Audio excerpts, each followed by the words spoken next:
The message came at 3:02 a.m. I remember the exact time because the bright light from my phone woke me up in the middle of the night. At first, I thought it was just another spam notification. But then I saw the name. Kayla, babysitter. My stomach immediately tightened. Kayla was watching my daughter that night. I grabbed the phone and opened the message. It wasn't a text. It was a photo. And underneath it, only 4 words. I think someone's here. The picture showed my living room. The lights were off, but the hallway lamp was on, casting a dim yellow glow across the floor. Everything looked normal, except for one thing. The front door was slightly open, and I knew for a fact it had been locked. I sat up instantly. My heart began pounding in my chest. My wife, Amanda, stirred beside me. "What's wrong?" she mumbled. I didn't answer right away. Instead, I zoomed in on the photo. Kayla must have taken it from the hallway, because part of the staircase railing was visible in the corner of the frame. The front door wasn't wide open, just cracked, maybe 2 inches, but enough for cold air to slip inside, enough for someone to have pushed it open. And then my phone buzzed again. Another message from Kayla. I heard something downstairs. Now I was fully awake. We were 2 hours away from home. Amanda and I had driven to Boston for the weekend to attend a friend's wedding. Kayla had babysat for us before. She was responsible, a college sophomore studying nursing. My daughter, Lily, loved her. That night should have been simple. Kayla puts Lily to bed, watches Netflix, maybe eats the pizza we left in the fridge, and we come back Sunday morning. That was the plan. But now it was 3 a.m., and my babysitter thought someone was inside my house. Amanda sat up. "What's going on?" I handed her the phone. She looked at the photo. Her eyes widened instantly. "Why is the door open?" "I don't know." "Did you forget to lock it?" "No. I locked it. I always lock it." Another message arrived. This time it was longer. "I don't want to go downstairs. I heard footsteps near the kitchen." Amanda covered her mouth. Oh my God. My mind raced. Footsteps. Door open. Babysitter scared. My 6-year-old daughter asleep upstairs. 100 terrible possibilities ran through my head at once. I immediately called Kayla. The phone rang twice before she answered. Her voice was barely above a whisper. "Hello. Kayla, it's Mark. What's going on?" I don't know," she said shakily. "I heard something like someone walking downstairs." "Did you see anyone?" "No. I only saw the door." "Where are you right now?" "In Lily's room." That made my heart skip. "You're with Lily?" "Yes. She's asleep." "Good. Stay there. Lock the door." I already did. Amanda grabbed my arm. "Call the police." She whispered it, but I could hear the panic in her voice. And honestly, I was thinking the same thing. "Kayla," I said carefully, "I'm calling the police right now." "Okay. Stay in Lily's room. Don't leave until they arrive." "I won't." Her voice trembled slightly. Then she added something that made the hair on the back of my neck stand up. I heard it again. My heart stopped. "What?" "The footsteps." "Where?" "On the stairs." Amanda gasped. "Mark." I muted the phone and looked at her. "I'm calling the police." She nodded immediately. My hands were shaking as I dialed. Within seconds, I was explaining the situation to the dispatcher. Home address. Possible intruder. Babysitter inside with a child. The operator said officers were already on their way. But the house was 15 minutes from the nearest station. 15 minutes suddenly felt like forever. I switched back to Kayla. "Police are on the way." "Okay. Are you still hearing anything?" For a moment, she didn't answer. Then she whispered, "No." The silence that followed felt almost worse, because silence meant someone could be standing right outside the door, listening, waiting. Amanda grabbed her laptop. "I'm pulling up the security app." We had installed 2 cameras the previous year after a break-in happened down the street. One pointed at the front door, the other at the backyard. Amanda logged in. The front camera loaded first. My stomach dropped. The video showed the front porch, the door, and the door was wide open. Not cracked, wide open. Amanda's voice shook. "Mark, the door wasn't just open."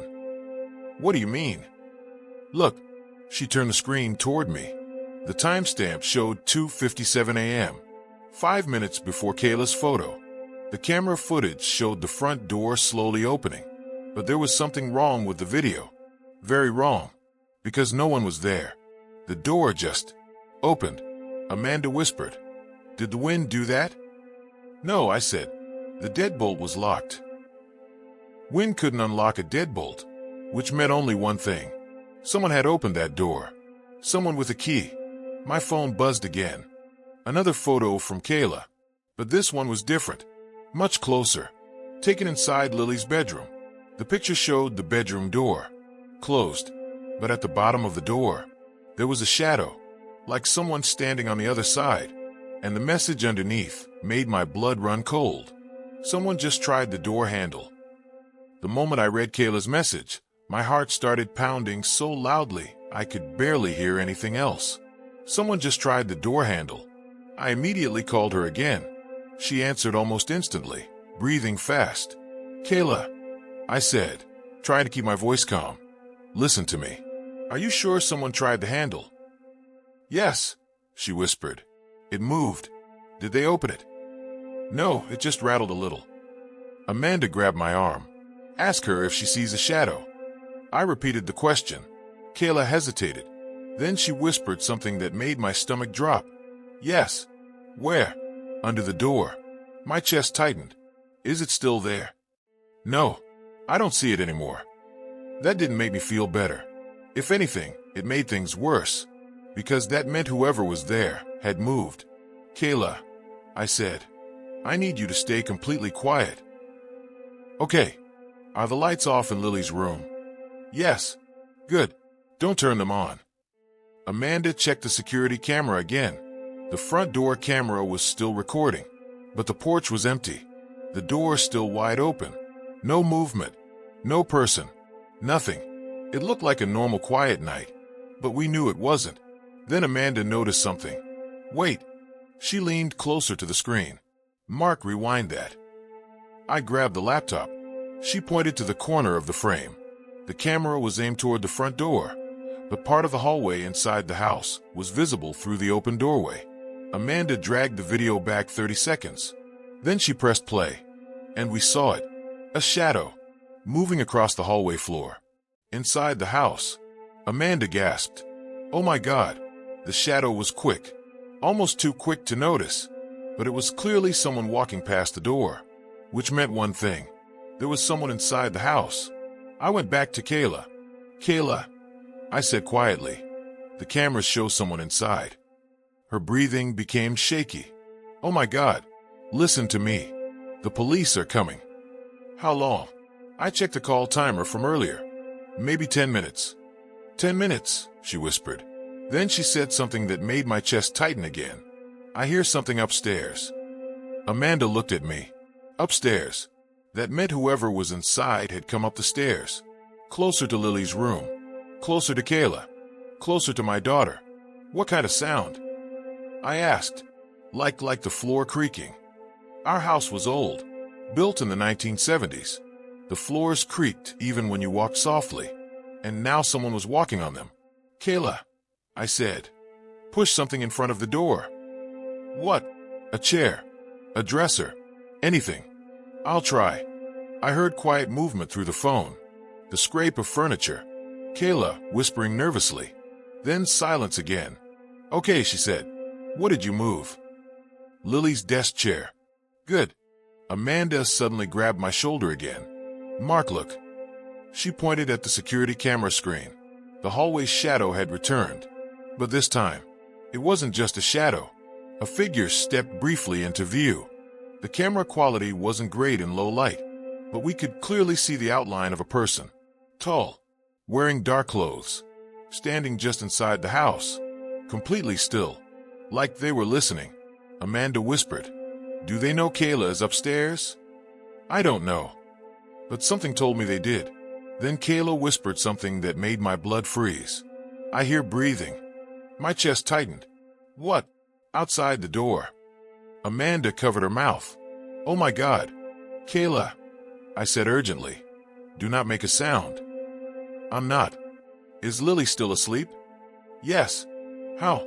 Kayla let out a shaky breath. I don't know. She sleeps through everything. I was grateful for that, because if Lily woke up and cried, the person outside would know exactly where they were. Then something loud happened. A thud. Kayla gasped. What was that? I asked. I think they hit the door. Amanda started crying quietly beside me. The door handle rattled again. Louder this time. Kayla whispered. They're trying to open it. Kayla, listen, I said quickly. The police are almost there. But I had no idea if that was true.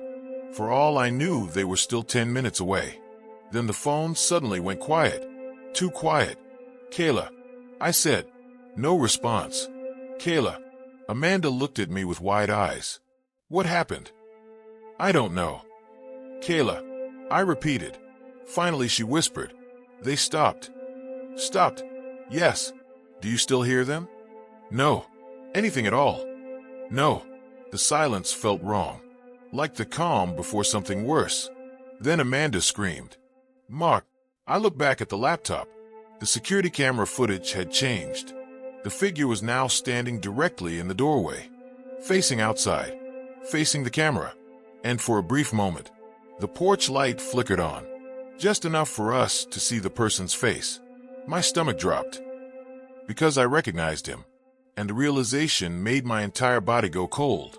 It was someone who used to live in the neighborhood, someone who had been arrested 2 years earlier for breaking into houses and watching families while they slept.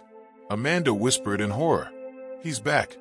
And right at that moment, Kayla's voice returned on the phone, barely audible, terrified. Mark, he's whispering something through the door. My throat tightened. What is he saying? Kayla paused, then whispered the words that made my blood run cold. He said he knows Lily's name. When Kayla whispered those words, he knows Lily's name. It felt like the air had been sucked out of the room. Amanda grabbed my arm so tightly it hurt. How would he know her name? She whispered. I didn't answer, because I didn't want to say the thought forming in my head. If he knew Lily's name, then he hadn't just randomly broken into the house. He had been watching us.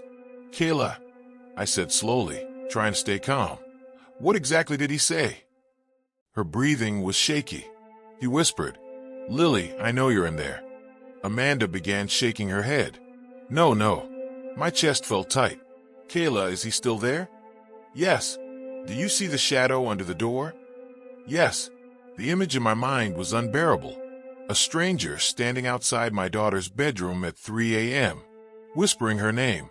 Then something unexpected happened. Kayla suddenly gasped. What? The shadow moved. Where? It's walking away. Are you sure? Yes. The creaking floorboards came through the phone again. Slow footsteps, moving down the hallway. Amanda leaned toward the laptop again. Mark the camera. The security camera still showed the front door. Still open. Still empty. But then the same man walked back into view. He stepped toward the door. And for a moment, he just stood there again, like he was deciding something. Then he did something strange. He slowly closed the front door. Click. The door shut. But he didn't leave.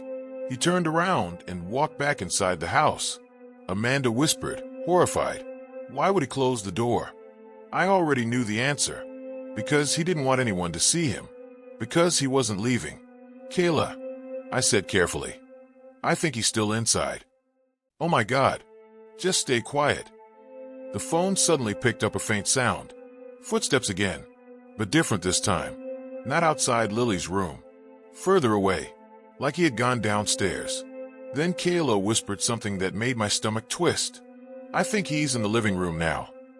How do you know? I heard the couch creak. The couch. The same couch where we sat every night watching TV. The same couch Lily jumped on during movie nights. Now some stranger was sitting on it. Inside my house. Amanda stared at the camera feed. Then she froze. Mark, look. I turned to the screen. The porch camera showed nothing. But then something appeared in the window next to the door. A reflection. Someone standing inside the living room. Facing the staircase. Facing upstairs. Amanda whispered, He's waiting. And that's when my phone buzzed again. Another message from Kayla. Another photo.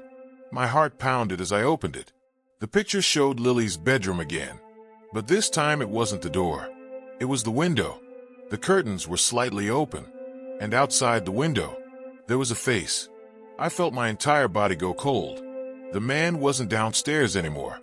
He was outside Lily's window. Kayla, I said urgently. Listen to me carefully. Yes. Do not go near the window. I'm not. Are the curtains closed? Mostly. Mostly wasn't good enough. But there wasn't much she could do without making noise. Then Kayla whispered something that made Amanda gasp. He's tapping on the glass. 3 slow taps. Kayla held the phone close enough that I could hear it. Tap, tap, tap. Amanda started crying. Mark, the police need to hurry. I know. I checked the time again. It had only been 8 minutes. 8 minutes felt like hours. Then something unexpected happened again. Kayla whispered, He's gone. Gone? Yes. What do you mean? I don't see him at the window anymore. Are you sure? Yes. The silence returned. Heavy. Terrifying. Because the man had disappeared again. And no one knew where he was. Then the security camera suddenly triggered motion detection. Amanda gasped. He's outside. The camera showed the front yard. The man was walking across the lawn. Slowly. Calmly. Heading toward the street. My chest loosened slightly. He's leaving. Amanda nodded. But something about it felt wrong. Too easy. Too sudden. Then Kayla spoke again. But this time her voice sounded confused. Mark. Yes. I think someone just walked upstairs. Amanda and I both froze. What? I heard footsteps again. But the camera shows him outside. I know, but I heard someone upstairs. Amanda whispered in disbelief. There's another person. My stomach dropped. 2 intruders. One outside. One still inside. Kayla's breathing became panicked. Oh my God. What? I asked. The hallway light just turned on. The hallway light was right outside Lily's bedroom. Right outside the door Kayla had barricaded. Then the phone picked up a slow creak. A door opening. Kayla whispered in horror. That's the bathroom door. Amanda covered her mouth. Mark. But before I could say anything else, Kayla screamed. And the phone went dead. Kayla. I shouted into the phone. No response. Just silence. Cold, heavy silence. Amanda was already crying beside me. What happened? She asked. I don't know. I tried calling Kayla again. Straight to voicemail. My chest tightened so badly it hurt to breathe. Call the police again, Amanda said. I am. The dispatcher answered immediately. My babysitter just screamed and the line cut off. I said, trying to keep my voice steady. There's someone inside the house. Please tell me the officers are close. They are arriving right now, she said. Right now. Those 2 words were the only thing keeping me from completely losing it. Amanda kept staring at the laptop screen. The security camera still showed the front yard. The man we saw earlier had reached the street. He was walking away calmly. Like nothing had happened. Like he had never been inside our home. Amanda pointed at the screen. Mark, he's leaving. But something about it didn't feel right. Because Kayla had heard someone upstairs. And if the man on the camera was outside, then someone else was still inside the house. The next few minutes felt endless. I kept calling Kayla's phone. Voicemail. Again. Voicemail. Amanda whispered.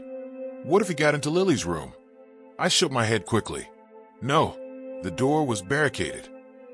But even as I said it, doubt crept into my mind. A desk chair wasn't exactly strong protection. Then the security camera showed flashing lights. Red and blue. Police cars pulled up in front of the house. 2 officers ran toward the front door. My heart pounded, so hard I could barely sit still. Please be okay, Amanda whispered. Please. The officers entered the house, with their flashlights drawn. We couldn't see inside anymore, because the door had been closed earlier. But after a few seconds, the front door suddenly opened again. One officer stepped outside, speaking into his radio. Then another officer appeared, and someone else walked out behind them. Kayla. She was wrapped in a blanket. shaking, but alive. Amanda burst into tears. Oh, thank God. My entire body felt weak with relief. One of the officers walked Kayla to a police car. She sat in the back seat while they spoke with her. A few minutes later, the officer returned inside the house, searching room by room, flashlight beams moving across the windows. But no one else came out. 30 minutes later, an officer finally called me. "This is Officer Daniels." "Yes," I said quickly. "Is everyone okay? Your babysitter and daughter are both safe." Relief washed over me again. "What happened?" The officer paused before answering. "We did find evidence that someone was inside your home tonight." My chest tightened again. "What kind of evidence?" "Footprints in the hallway. The bathroom door was open, and the window near your daughter's room was unlocked." Amanda looked at me in horror. "The window. The same window from Kayla's photo. What about the man we saw on the camera?" I asked.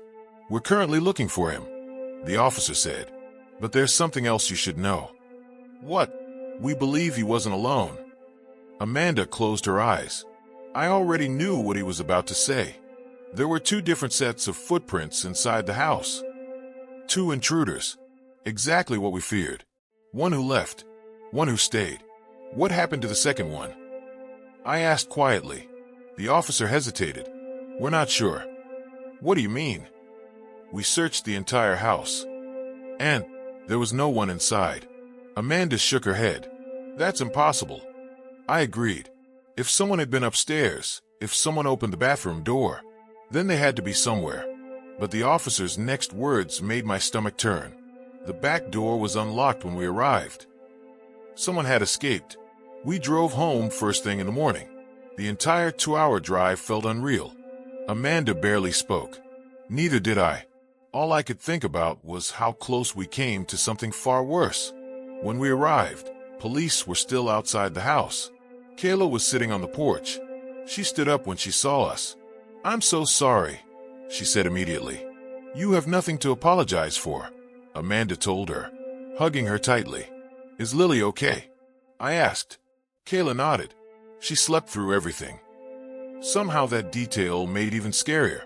My daughter had been only a few feet away from danger the entire time, and she never even knew.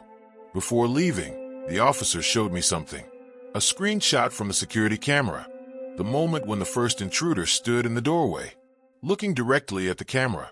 I studied his face, and that's when something clicked in my mind. I had seen him before, but not just in the neighborhood, not just around town. I had seen him somewhere else, somewhere much closer.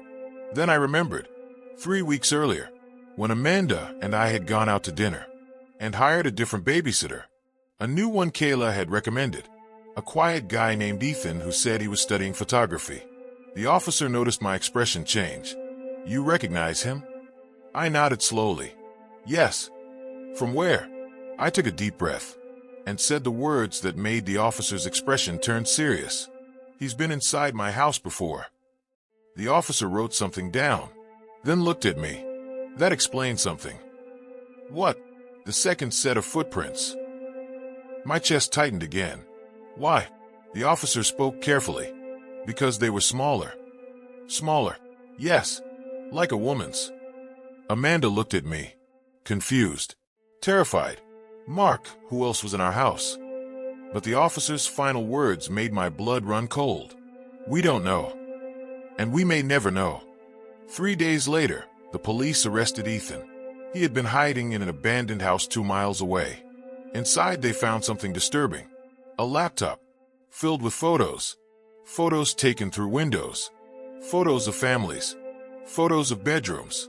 And one folder labeled with a name that made me sick. Lily. But the second person was never caught. And sometimes, late at night, I still think about the hallway light turning on upstairs, the bathroom door opening, and the sound Kayla heard just before she screamed. Because if Ethan was outside the window, then someone else was already inside, watching, waiting, and they disappeared without leaving a single trace. If this story gave you chills, just imagine what other secrets are still out there waiting to be discovered. Before you leave, make sure you hit the like button, because it really helps this channel grow. And if you enjoy stories like this dark, mysterious, and sometimes terrifying real-life situations, subscribe to Hidden Stories by Banki. Also, don't forget to turn on the notification bell so you never miss the next hidden story. And I'm curious, what would you have done if you received that photo at 3 a.m.? Let me know down in the comments. Until next time, stay safe, and remember, sometimes the scariest stories are the ones that are real.